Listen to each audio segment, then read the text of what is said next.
Hello, everybody. I'm Nikki Stones, VP of Marketing at CleanHub, and it is World Oceans Day this Saturday. So we've decided to mark the occasion by bringing you a stellar lineup to talk about how we can all unite for our oceans and drive solutions together. I am delighted to be joined by Shani Courtney, activist, Surfers Against Sewage, Micah Douglas, brand manager from Ocean Saver, and Hanley Prinsloo, South African record freediver and founder of I Am Water Ocean Conservation Foundation. Thank you all for joining us. Maybe you can all tell us a little bit about yourselves, your roles, and what Clean Oceans mean for you. Shani, why don't we start with you?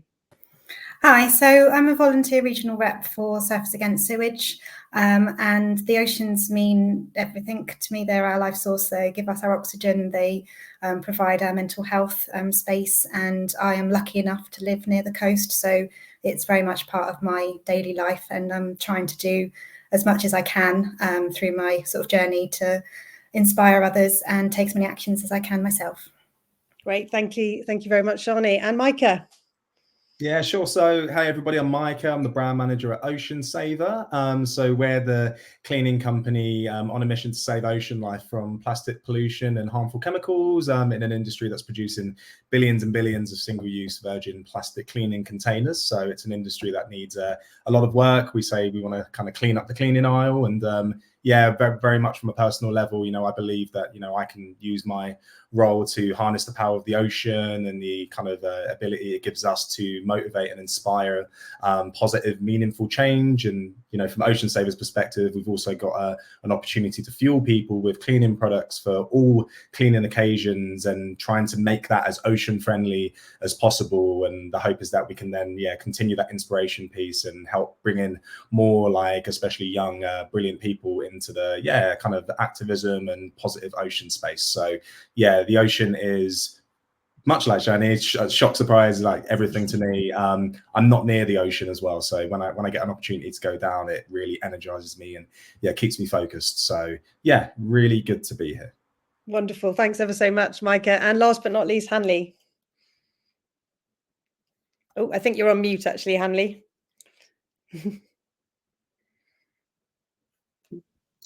Thanks for that, Nikki. That was so 2020. I'm based in Cape Town, South Africa. And as Nikki mentioned, I'm a freediver and ocean conservationist. So as a freediver, I spend half my time holding my breath and the other half thinking about breathing. And neither of those things would be possible without the oxygen we get from the ocean or the ocean I freedive in. So yes, the ocean is everything to me. I see myself as a bit of an ocean problem solver. So my vision is to really find a way to connect people to the ocean, and doing that through I Am Water and the programs we do with local communities here in South Africa and around the world, as well as a travel company where I take people diving with amazing animals around the world and teach freediving. And also having just launched a sustainable freediving and exploration brand to make it possible to actually explore the ocean without damaging it. So I'm a bit of a ripple person. It's like, how do we connect people to the ocean? And then I encounter another problem, like, okay, how do we solve that problem? And then encounter another problem. How do we solve that problem? And that's kind of what I do every day. Brilliant, thank you. And it's really great to have all of you here and have a group that's so passionate about the ocean.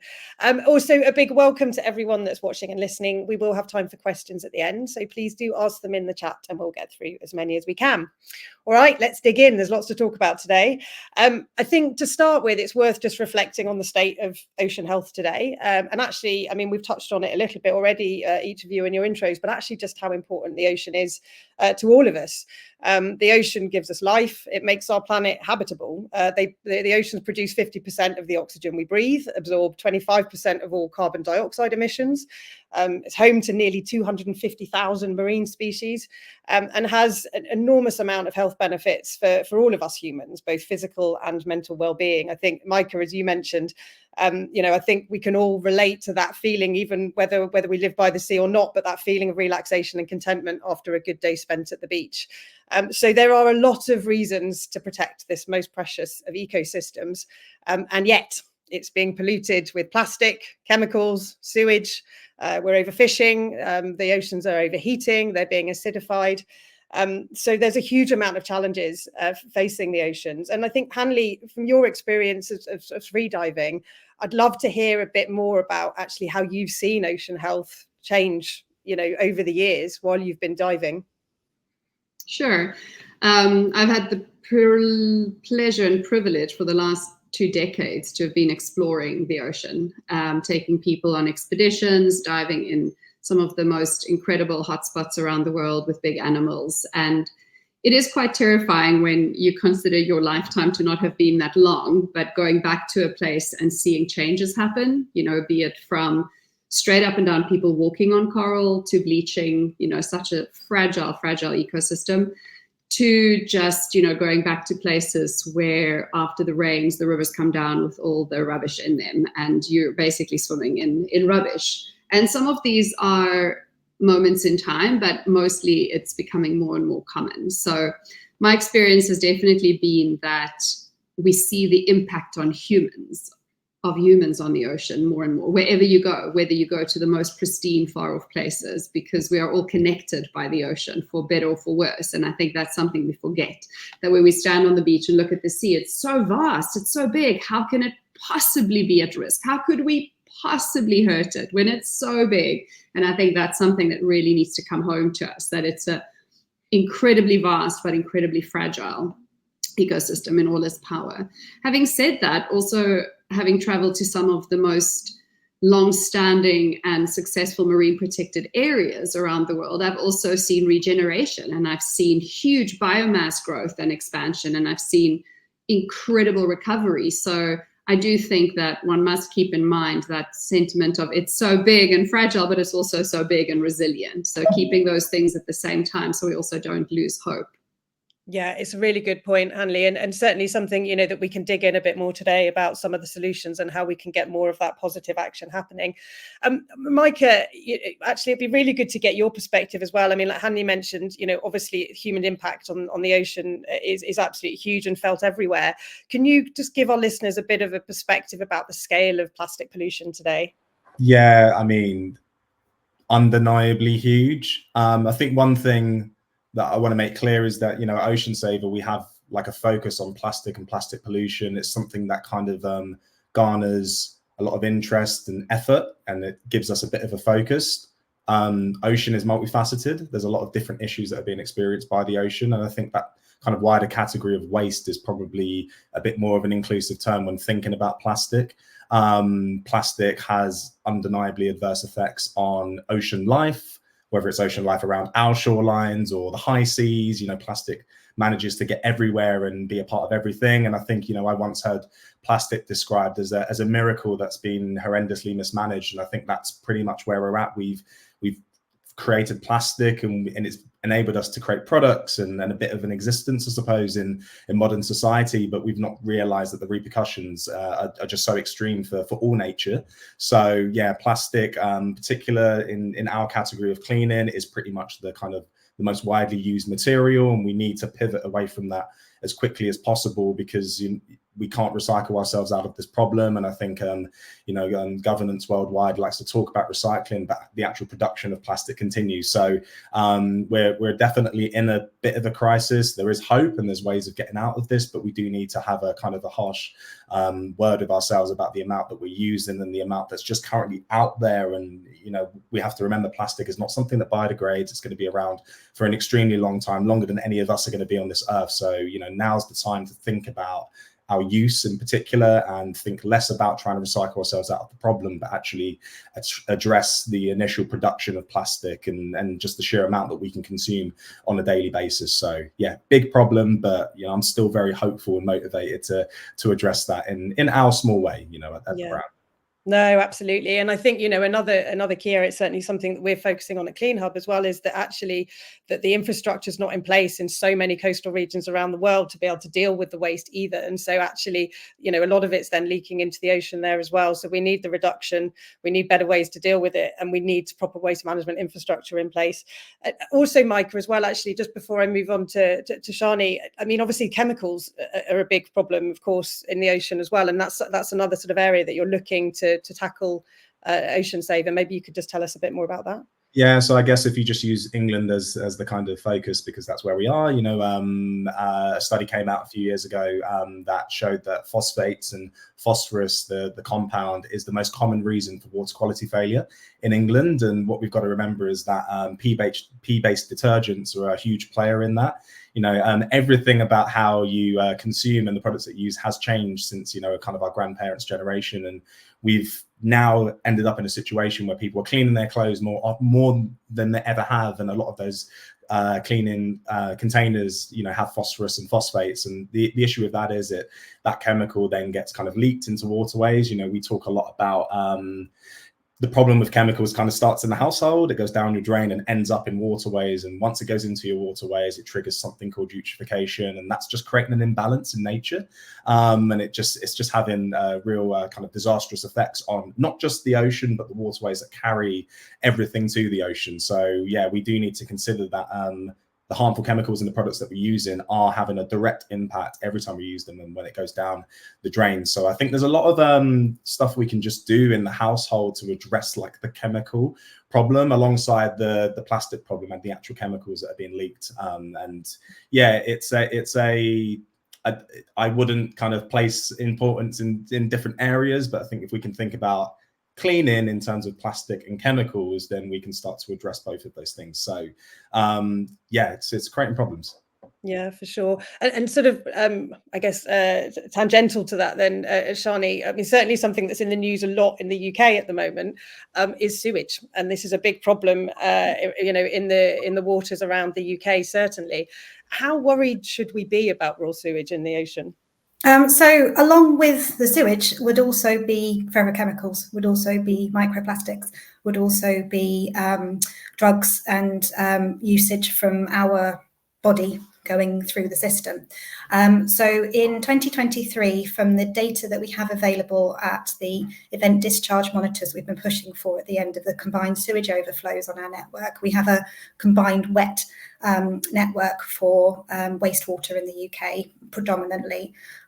So there were 582,000 occurrences where it was going into our waterways, which was 4,693,170 hours from the ones that are monitored. This will be higher. So bringing that down to our bathing waters, which there's been a lot of work on, there was still 28,151 occurrences, which was 202 and 437,000 hours.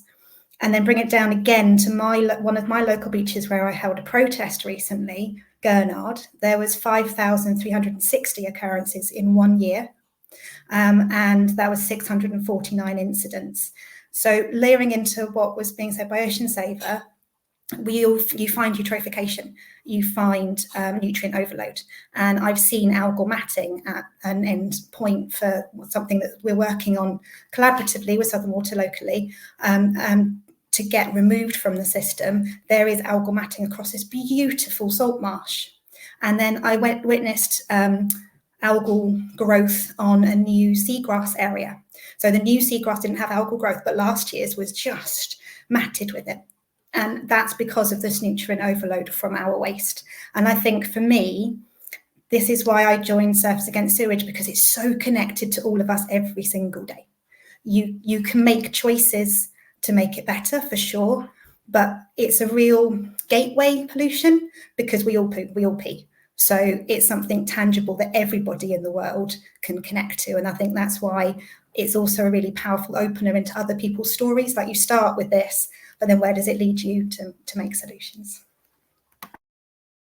Really well said, Shani. And in certainly sort of reflecting on all of the things that we've just talked about today, it seems that, you know, we really need to get oceans back on the agenda and actually higher on the agenda, because actually a lot of people may not realise just actually how bad some of these situations are. So I guess then maybe we can start with you, Micah, in terms of how can we help to sort of reconnect people with the ocean, actually? And you're doing some really great initiatives at Ocean Saver. Maybe you can tell us a little bit about that.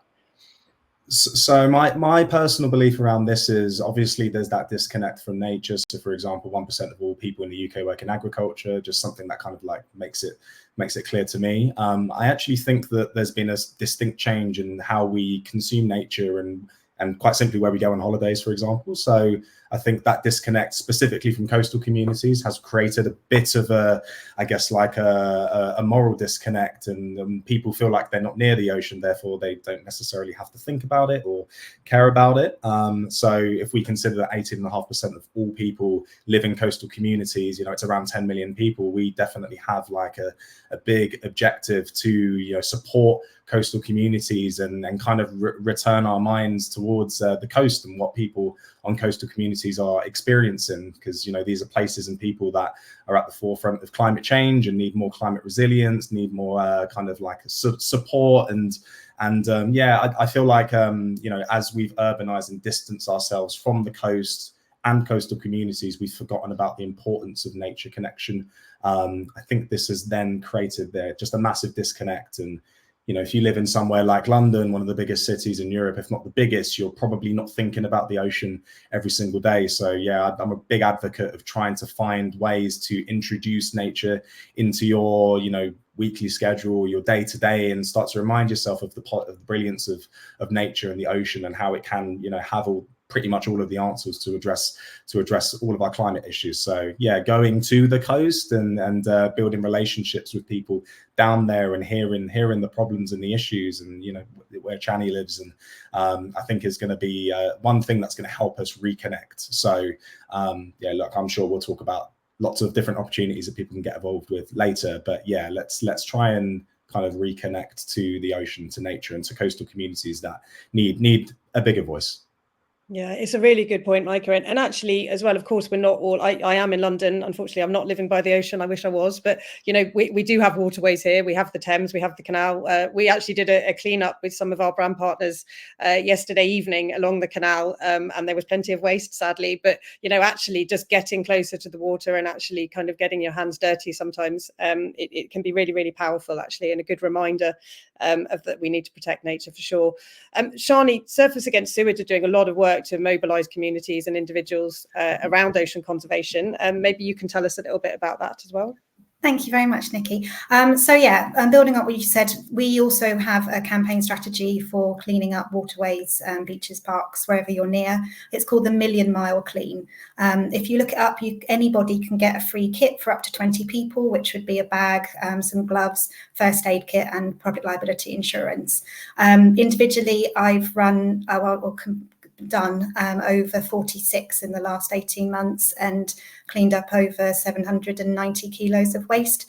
And we also led national paddle out protests this year and last year, which were a really successful way to join communities. And then from that, there's that spark that, oh, you also care about this, or what can we do? And it was a real brilliant media coverage as well, because it was national, it was all of the time, it was the same narrative being pushed out. We also have our Safer Seas and River Service app, which is a free tool, and on the government website is dealt as a public resource for health, and it's connected to all of the water companies' data, because we get information from them, and it shows for bathing water sites when there's been a discharge from a combined sewage overflow. Leading on from what you were saying, Nikki, we've also been pushing for waterways to be made bathing water statuses through our Protecting Wild Waters campaign, and we're recently successful in 13 of the applications to receive bathing water status. Unfortunately, we did work with many communities. 60% of the ones that we worked with were not up to environmental health to get that status. But in doing so, we empowered the communities to do testing. We got them together. We got them to hopefully build a better environment around those. And we also have our End Sewage Manifesto, which we're using to communicate with government and with elected representatives. On the rivers as well, I know I mentioned the values for the different discharges. I hope people notice that most of them are actually on our rivers. And because of us pushing for the Environment Bill in the UK, and we were really key lobbyists for that back in 21, it is a requirement from the water companies that by the end of this year, all combined sewage overflows have to be monitored and have to have the data, and that includes rivers. And I think this is going to be a real opening point for discussions about actually all of our waterways are connected, and where is it coming from, and what points can there be a solution that can be installed quite quickly with all players? But yes, thank you very much. Great, thank you, Shani. And Hanley, coming to you, I mean, when we think about kind of getting oceans back on the agenda, it seems as well, if we start to sort of think about longer term change, you know, we need to create a mind shift that lasts, right? And a lot of that, I guess, will come down as well to education, educating the next generation, and, you know, other kind of things that we can do to really get this shift. Can you give your perspective on what needs to happen, and maybe some examples of that working, certainly with the work you're doing at the I Am Water Foundation? Yeah, I mean, I think for big problems, we need complex solutions. And so, you know, I think everything from better products to better policy to fantastic activism, all these things are part of a complex solution to a very big problem. At I Am Water, the organization I started in 2010, our approach is, if people love something, they're moved to protect it. And so our driver is always, how do we make people fall in love with the ocean? And luckily, it's very easy. You just put them in it, and then the ocean does the work. So in fact, we really are just facilitators for connection. And at I Am Water, we work with grade 7 students from local schools that are generally in quite underserved communities. So the youth would not have had an opportunity to be in the ocean. They might never even have put their feet in the water, or they might have just been on the beach. And in South Africa, like many coastal communities, there's huge inequality around who has access to the ocean. And if we have this huge inequality around access, how can we expect that behavior change and caring when we haven't even had an experience, or don't even feel that it's part of our own story? So at I Am Water, we bring grade 7 students to the ocean. We do 2-day Ocean Guardians workshops where we work with mindfulness and yoga and breath work. And then the groups do a snorkeling session, a rock pooling session, and a beach cleanup and nature walk. And we cycle through these. On the first day, we do it in a tidal pool. And the second day, we do it in a marine protected area where they actually go into the kelp forest. Many of these children can't swim. Many of them have transgenerational fear because of the oceans not, by law, were not available to most South Africans for a very long time. So we have generations of lack of access that we solve. And the remarkable thing is, and Micah was referring to this earlier as well, when we step into nature and truly connect with nature, change can happen really quickly. And that change and that behavior change is lasting. We had a university from the US study our Ocean Guardians workshop and actually look at the impact and how long it lasts in the lives of these children and what that impact is, looking both at social emotional learning and conservation mindedness. And the outcomes are off the charts. It's peer reviewed and published and being presented at conferences because it's so incredibly impactful. And it's because the ocean is so transformative. So I personally believe that the more we foster connection to the ocean, the more we can see lasting behavior change happen.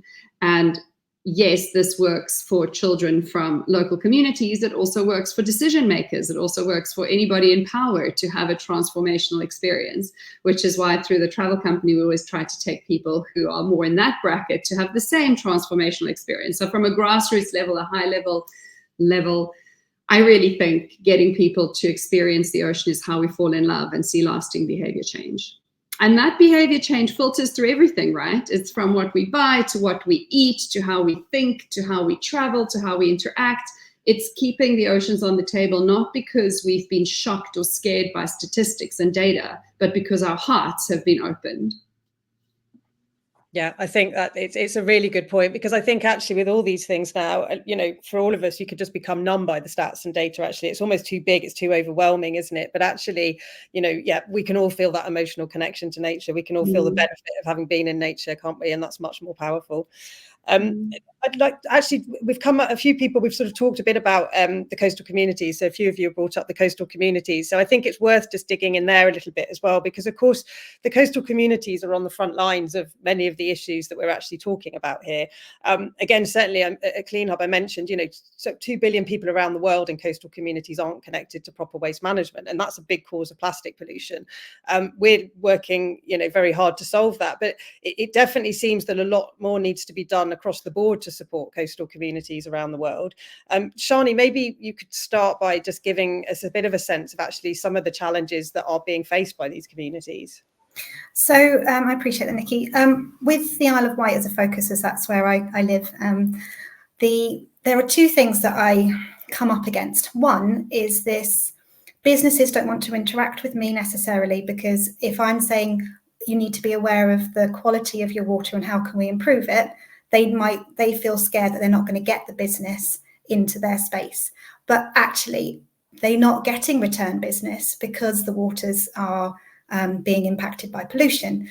And there's slowly, it's starting to change. I've worked with Whitelink as ferry company and Hover Travel and a couple of yacht clubs, and kind of gone, let's just, like Hanley was saying, let's be in it, let's do a clean together, let's be there, and trying to change that mindset. But I feel that's when you go into parish councils, there's always somebody saying, yes, but you can't say this because my business will be impacted. Like, your business is already being impacted in the longer term, so let's fix it now with the solutions. The other thing is climate change. So on the Isle of Wight last year, we had 273% more rain than we had on our long-term average from 91 to 2020. And this is kind of from a variety of sources, but it's been, I verified it. And we had flooding that we haven't had since 2016, and it caused people to leave their homes. It caused people to be, displaced in an area which it isn't necessarily so expected. And when we had flooding again due to a high tide in April this year, not only on the Isle of Wight, but also across the water in Solent and Hayling Island. And again, that displaced people, it displaced their belongings, their possessions in a way that you maybe associate with other areas of the world, say sort of like Bangladesh.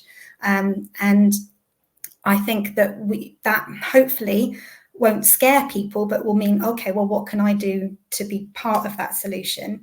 And I think that there's lots of layering of knowledge through, like, the Office of National Statistics about deprivation indexes and things, which I know is saying about stats being but stats open up politicians, and then once they get involved in that, they can then go to some program like yours, Hanley, and make choices like yours through Ocean Saver. But I think you do need that kind of stat push to get some people who are still in that kind of linear mind to work through some of the issues. And coastal communities tend to be more deprived with economics.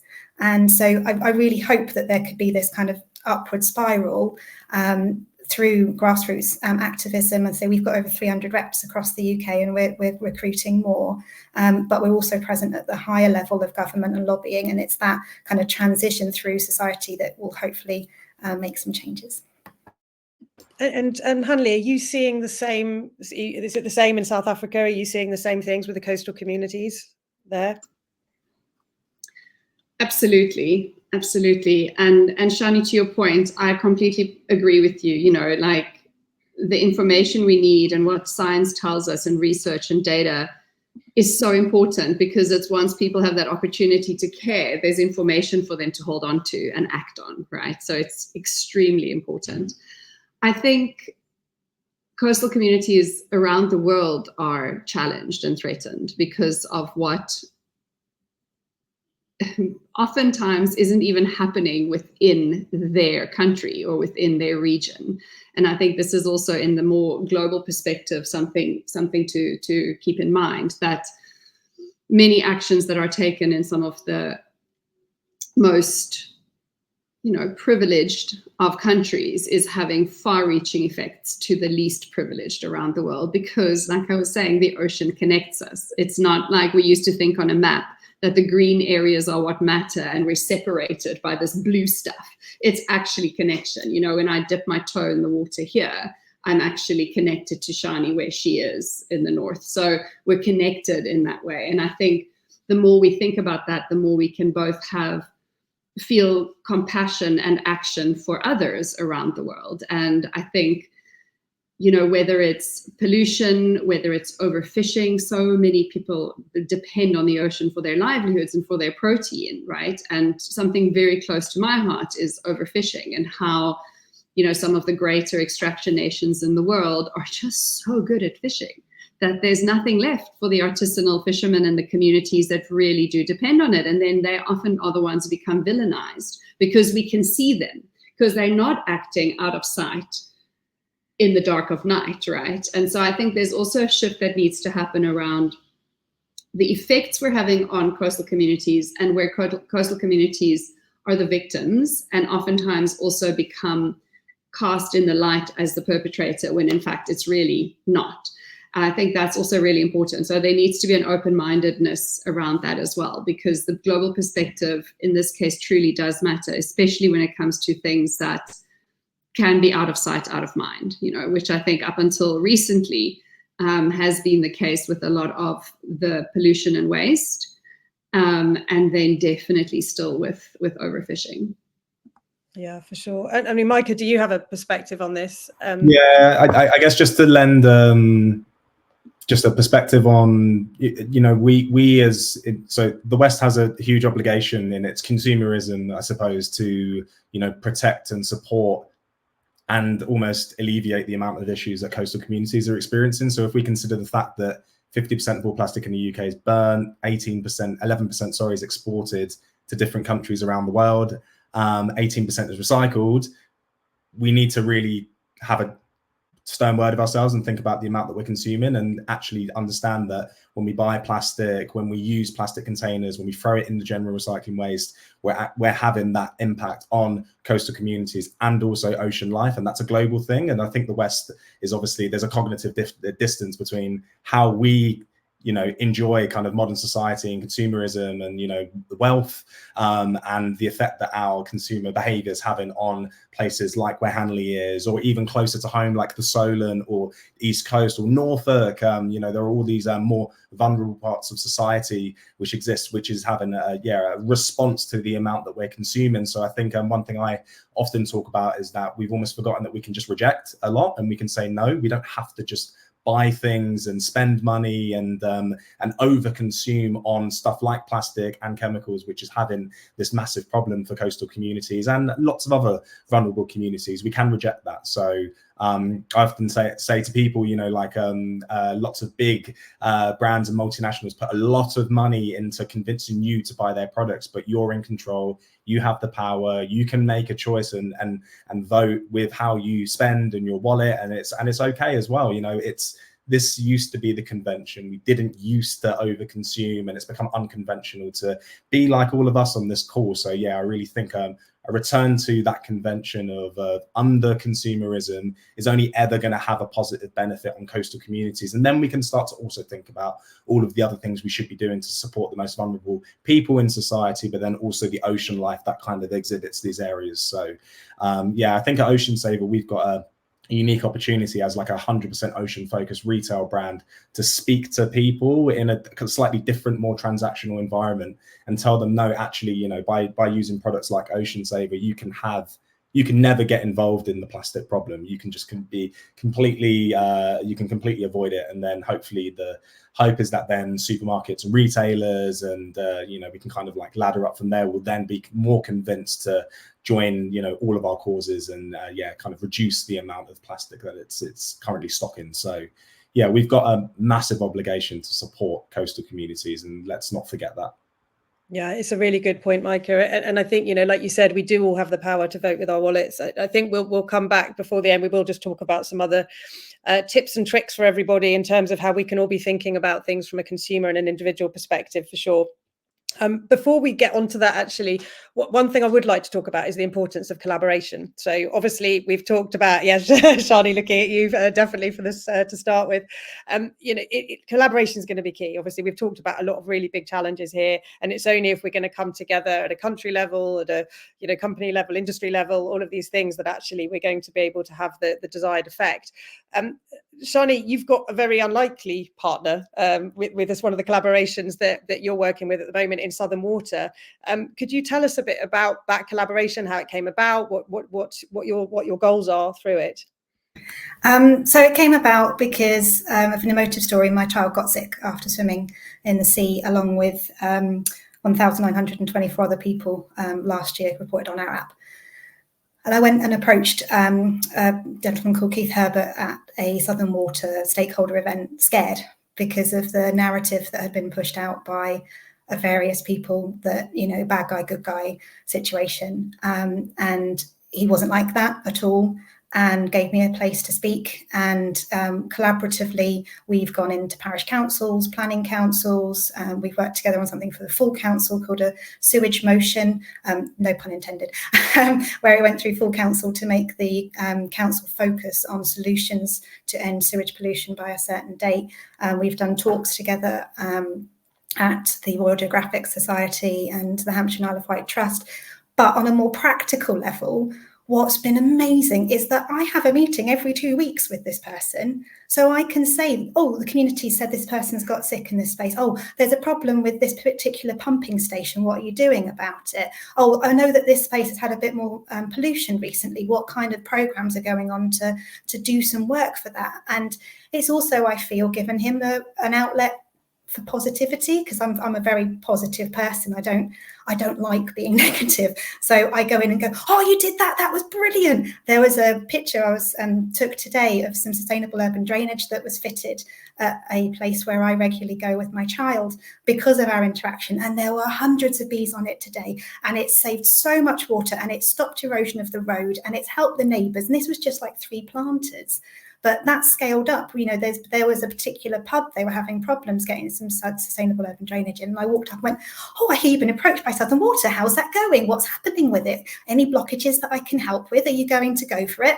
And they weren't. But because he told me there was that problem and I went in, they then did. And they fitted another 8 of these big planters and storage systems. And when we do our talks, I talk through this sort of collaborative ladder that you can start off as an objection, and then you go up to participant, and then you go to collaborator, and then you go to being like a spark plug for other people.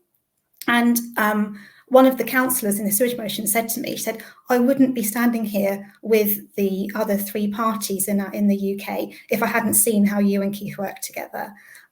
Because, and it's not just him, like the whole team's like that. It's just they partner up individuals with similar personalities, I think, to build it forward.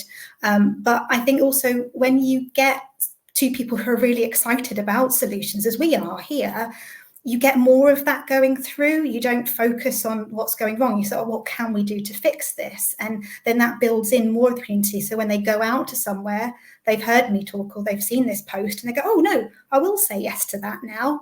And I think it's just been really great for the Isle of Wight. And I'm really, really hopeful that after the Ofwat go through with their price reform, that we'll get a like on scale investment. And I want to see sustainable drainage in highways and on every building, and this biodiversity increase to just, you know, flash forward. And just to end it, it's been really joy is so much more of a, like Hanley was saying, a kind of link in than just being angry. And the more people that you can get joyful about their work in an industry like the water industry, because of how I do my activism or how others do their activism, because there are now others within SAS working this way, that's going to hopefully get more people want to do those jobs as well. Yeah, absolutely. It's really inspiring, Shani, and well done. I mean, it's incredible what you've managed to achieve so far. So yeah, please keep going for all of our sakes. Micah, just switching on to you now as well. I mean, looking as well at the bigger picture about collaboration, I guess, across the country level, really. So the UN Sustainable Development Goals are designed, obviously, to get UN member states working together. But actually, Life Below Water, which is the sort of, you know, the ocean health SDG, is actually the most underfunded still. Why do you think that is, and what can be done actually to change that? There's so much that businesses can do, and I think now, fortunately, we're living in a bit of a kind of like sustainable revolution. I guess we've had the tech revolution, now we've got a sustainable revolution, and it just means that now you've got more for-purpose brands like Ocean Saver trying to, I guess, like direct their values and impact into organizations like SAS, which are then going to be able to create like kind of visible, meaningful change. And I think there was a stage where businesses forgot that actually collaborating with NGOs or different groups and community organizations doing like the physical grassroots work is like an essential requirement of a business. And I think that's where you run into these issues now where like, life underwater is the most underfunded SDG because there just isn't that level of buy-in in kind of big business and big global board members. And collaboration is going to be the way that we get closer to that goal and reach the right people. And then to use Ocean Saver as an example, we're an ocean friendly cleaning brand, but actually we want to have like real longevity and impact in the nature space. And one thing that we do is we partner with the Blue Marine Foundation. So 1% of all of our products go to Blue Marine, and specifically being kind of funded into a project not too far from where Annie is, called the Solent Seascape Project. So this is a nature-based effort to try and create what's called kind of passive restoration along the Solent. So we really want to get to a stage where the human impact is not just being alleviated by nature, but also we just don't need to get involved or intervene. So one project we're involved with is oysters and oyster restoration. So there are oyster breeding sites in an area called Hamble, and then just off Portsmouth, where oysters are being reintroduced. They've been dredged for decades. They haven't been there, and they've been brought down from Scotland to help to basically kind of clear the water and improve water clarity. And actually that's like a really brilliant way that we as a business, a retail brand, for-profit brand, can start to express our values and impact and demonstrate meaningful change happening in the nature space. And I think then, like, once you've got these stories and you've got things that you can share out and educate people on, it just becomes a lot more real. And then, we start to ladder up that buy-in to which then it gets to that 1% who can actually make change and pump more funding into that SDG and create more buy-in on a huge economic big business level. So again, like, I think businesses are now starting to realize they need to be for purpose, for right or wrong. And now we just need to make sure that there are more companies thinking about working with organizations like SAS or Blue Marine, or we did a beach clean yesterday with the Final Straw Foundation, who are just like this amazing kind of cleanup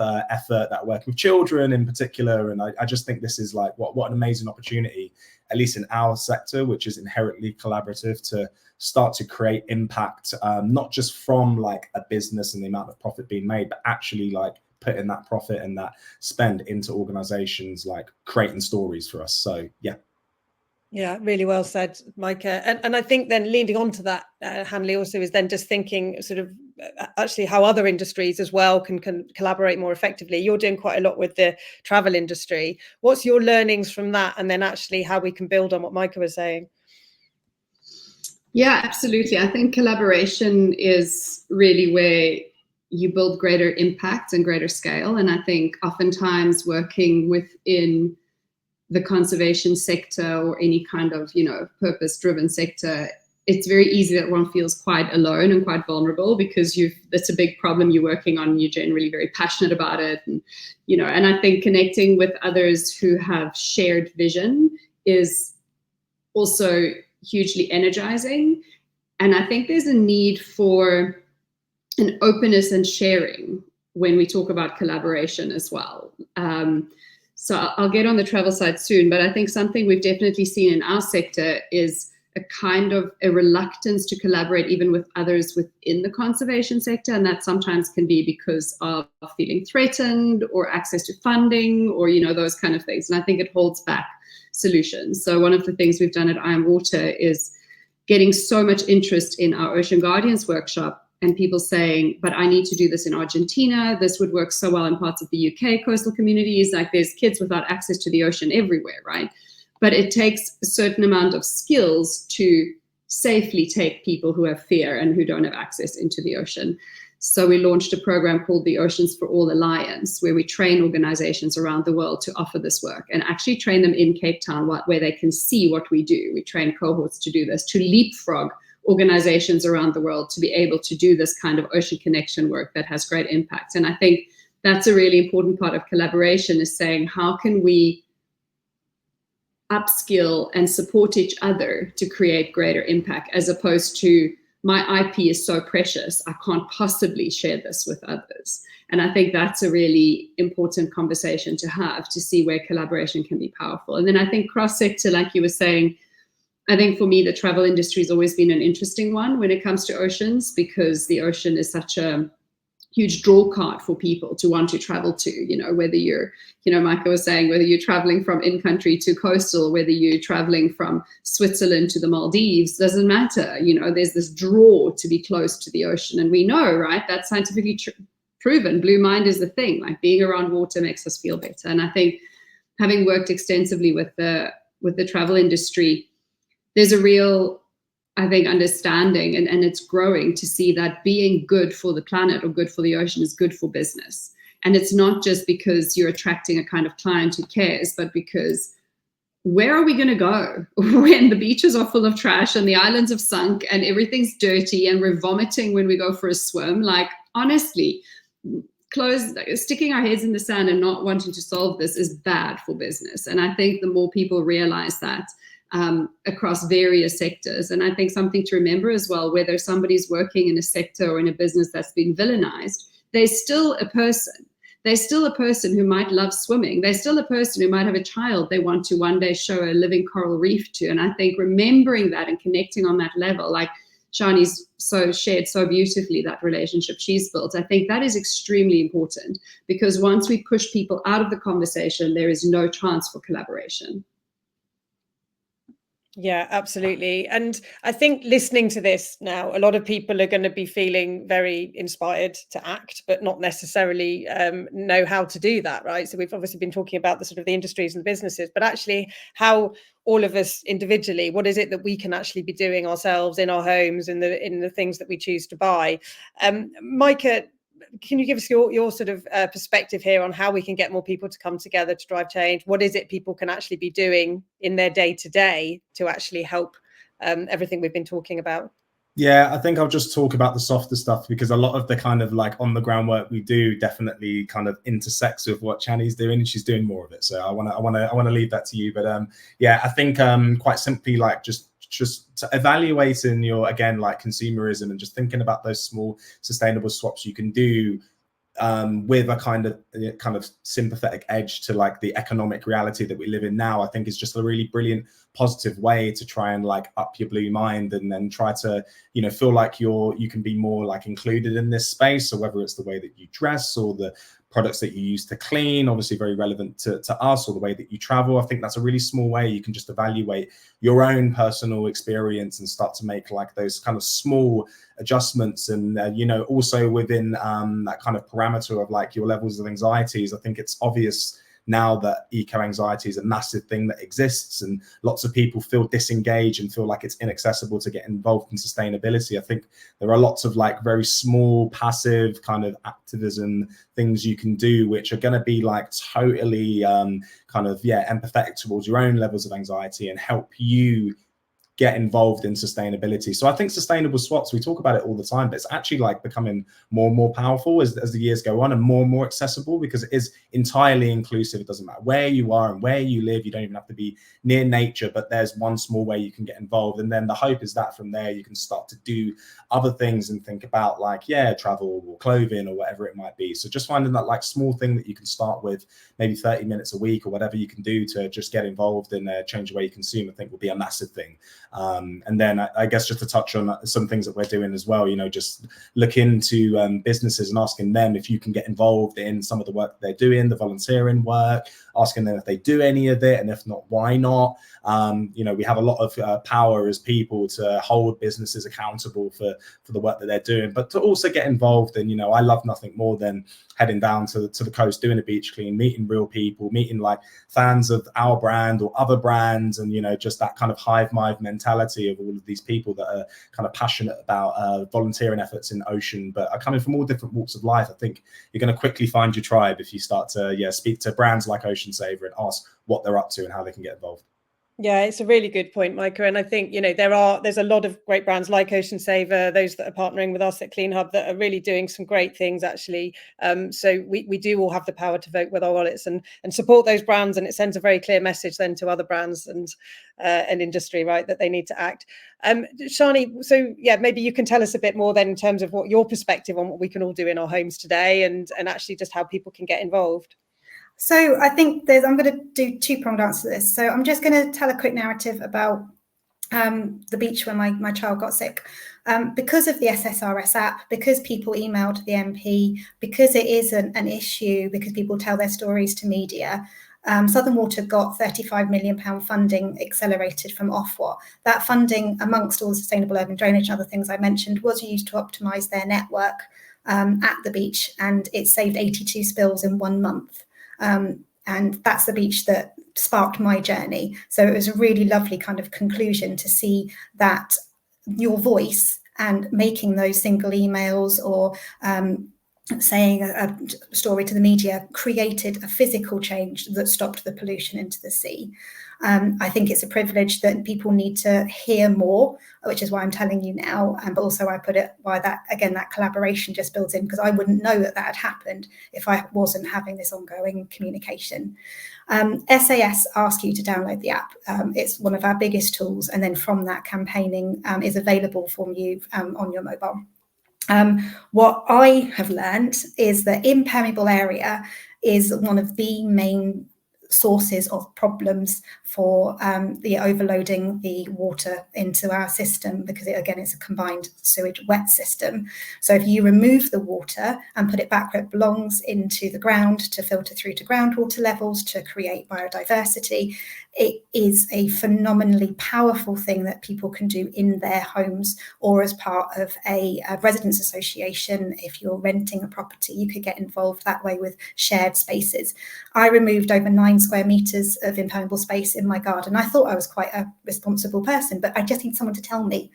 And Southern Water went, yeah, that's part of the problem. I'm like, oh, I don't want to be part of the problem. Quick, get rid of all of this. And now I've got so many more butterflies and bees and things in my garden. And I fixed something called a slow drain water butt, which they are giving out on mass rollout, but you might have to wait for that. So why wait? Do it yourself. So I went and fitted 7 water butts, which is equivalent to just over 1,000 litres of water on my sort of Victorian terraced house. And I've seen somebody else who's fitted 3 950 litres of water butts, which is so much more than mine. But I empty them before a storm so that they fill up during the storm, which then holds back the infiltration of the water into the network, which then stops the pollution happening in the seas or your rivers. And they're tangible things that within your space you can either push and lobby for within an association that you're connected to, or a parish council, or your own physical space if you're lucky enough to be responsible for a garden area. And our End Sewage Manifesto. So we have elections in the UK on the 4th of July. And we are meeting and I'm holding hustings with all the local candidates on the Isle of Wight, as are other SAS across the country. And so to communicate with your elected representatives on the issues that are important to you, building in the ocean narrative, not only you will hopefully get an answer to your problems, but it opens up doors for activists like myself, because they have already been connected with other people in their community who care about this. We are asking for 5 key things into the ocean: to stop pollution for profit, to enforce the laws that exist, to focus on high-risk pollution events into sort of designated bathing waters in areas where there's ecological designations already, to reveal the truth. And again, I've touched on this before, but although you need that narrative, you need that build into being in a space 100%, you also need to know the truth about what is happening in those spaces, and that only comes from a encouragement to do the right thing and to share data, and also hopefully with collaboration and not be scared what's going to happen with it, but that data will then lead to solutions rather than villainisation. And my favourite, the empowering nature-led solutions, so things like wetlands, they hold back carbon. The Seascape project that Nikki mentioned I saw it yesterday. I saw new seagrass being done because of some planting that happened last year. I'd been tracking it and it was like, yes, look, there's more. And, then there's also the the wetlands that can be made as part of a functionality through the water companies or people who are responsible for that in your space, so municipalities or things like that. And again, we've got engineered wetlands happening on the Isle of Wight because of people's voices. Thank you. It's amazing, Shani, and I'd love your perspective on all of this, Hanley, as well, and the perspective actually from Cape Town. I mean, Shani mentioned obviously we've got it's election year in the UK and the US, but of course you've just had elections as well in South Africa. So actually, you know, I guess what's the message really to incoming governments, and also what do you have a sort of view on sort of what people can do or are doing in South Africa as well to help?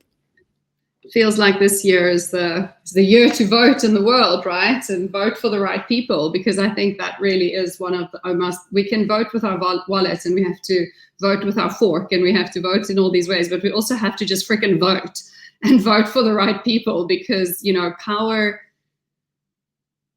whoever sits in power has a lot of drivers. So I think whether you're listening from the UK, South Africa, or the US, make sure you vote, because it's super, super important that we have people who care in power. And I think, here in South Africa, our challenges are things like, and I think this is something that we really see in many parts of the developing world, is the ocean is a rich place. We've got offshore oil, offshore gas. We've got mining happening on our beaches. We're often having to protest actual exploration within marine protected areas that have been marine protected areas for decades. So making sure, you know, that places that are meant to be protected remain protected.